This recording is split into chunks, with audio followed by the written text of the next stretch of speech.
এক বোন প্রশ্ন করেছেন, হুজুর শীতের রাতে ফরজ গোসলের ভয়ে আমি আমার স্বামীকে আমার সাথে থাকতে দেই না, এখন করণীয় কি? আমার কি গুনাহ হবে? জটিল প্রশ্ন। এমন প্রশ্ন কি আপনাদের স্ত্রীরাও করে নাকি?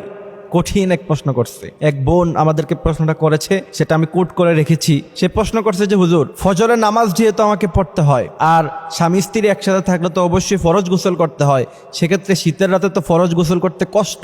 এখন এই ফরজ গোসলের ভয়ে যদি ফরজ নামাজ না পড়তে পারি, অর্থাৎ ফজর না পড়তে পারি, সেক্ষেত্রে আমি আমার স্বামীকে আমার সাথে থাকতে দেই না। সে আমার সাথে থাকতে চায়, বাট আমি তাকে বলি যে তুমি দিনে আমার সাথে থাইকো, রাতে থাইকো না। এখন আমার করণীয় কি? আমার কি গুনাহ হবে? সে প্রশ্নটি করেছে। অত্যন্ত জটিল একটি প্রশ্ন, তবে মাসালা আমাদেরকে জানতে হবে। ইসলাম আগে আপনাদেরকে জানতে হবে। ফজরের নামাজ পড়া যতটা গুরুত্বপূর্ণ, স্বামী যদি তাকে কাছে ডাকে, কোনো স্ত্রীকে যদি কাছে ডাকে, সেটা কতটা গুরুত্বপূর্ণ রাসূল করিম সাল্লাল্লাহু আলাইহি ওয়াসাল্লামের দুটি হাদিস শুনলে আপনারা বুঝতে পারবেন। প্রিয় ভাইয়েরা আমার, ইসলাম এমন এক জিনিস, ইসলামকে আগে আপনাকে জানতে হবে। এজন্য রাসূল করিম সাল্লাল্লাহু আলাইহি ওয়াসাল্লাম বলছেন, তালাবুল ইলমি ফারিয়্যিদা, প্রত্যেক মুসলিম নর এবং নারী উভয়জনকেই ইসলাম জানতে হবে। কতটুকু ইসলাম জানতে হবে সেটা কিন্তু ব্যাখ্যা মুহাদ্দিসিন কিরামরা বলছেন, যতটুকু দ্বীনে ইলম শিক্ষা করলে পরে দুনিয়াতে ইসলামটাকে সুন্দরভাবে মানতে পারবেন, অতটুকু দ্বীনে ইলম আপনাকে শিক্ষা গ্রহণ করতে হবে। এখন আসেন মূল টপিকে। কোন স্ত্রী যদি তার স্বামীকে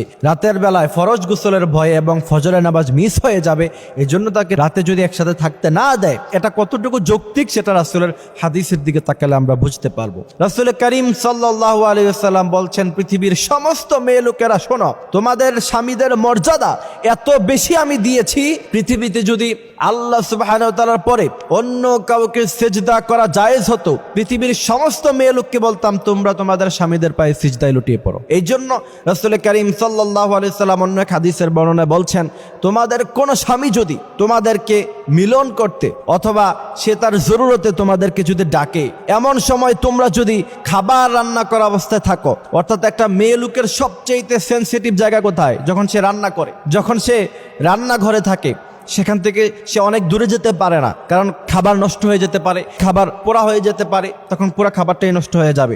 রাসূল করিম সাল্লাল্লাহু আলাইহি সাল্লাম বলছেন, ওই কঠিন মুহূর্তের সময়ও যদি তোমাদের স্বামীরা যদি তোমাদেরকে নিজেদের জরুরত পুরা করার জন্য যদি ডাকে, তোমরা তাদের ডাকে সাড়া দাও, খাবার রান্না করা বন্ধ করে দাও। সুবহানাল্লাহি ওয়া বিহামদিহি সুবহানাল্লাহিল আযীম। সেই হাদিস থেকে বোঝা যায় যে রাতের বেলা ফরজ গোসলের ভয়ে, ফরজ নামাজের ভয়ে আপনি যদি আপনার স্বামীকে আপনার সাথে থাকতে না দেন, এটা সম্পূর্ণ অনৈতিক, সম্পূর্ণ আনইসলামিক, সম্পূর্ণভাবে এটা নাজায়েজ।